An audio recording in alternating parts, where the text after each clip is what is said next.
Black থেকে ticket নিয়েছেন, আপনার এই যে প্রতারণার শিকার হয়েছেন। যে দেখেন আপনার এখানে কি লেখা আছে, প্রাপ্তবয়স্ক যাত্রী সংখ্যা 4, আসন সংখ্যা 4।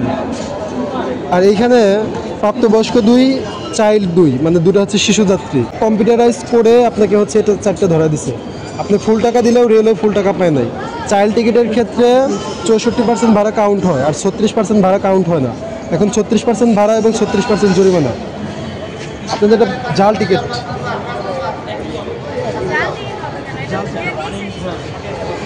আপনি আড়ি থেকে টিকিট কাটছেন, এটা একটা ক্রাইম। আরেকটা হচ্ছে জাল টিকিট নিয়ে আসতে।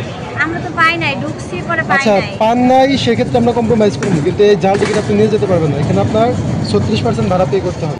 এখন আবার জরিমানা দেব? অবশ্যই। ধরেন আমি তো এই যে অনলাইনে টিকিট কাটতে গেছিলাম, বলে ঢুকতে পারি নাই।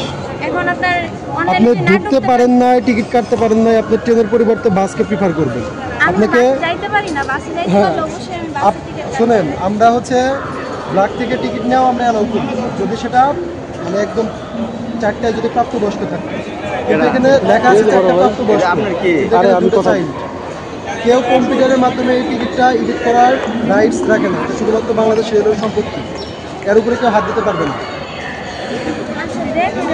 হ্যাঁ, আমি দেখতেছি। দাঁড়ান, 110 টাকা, আর হচ্ছে 110 টাকা ফাইন, 220 টাকা। 2 টিকিট? জি।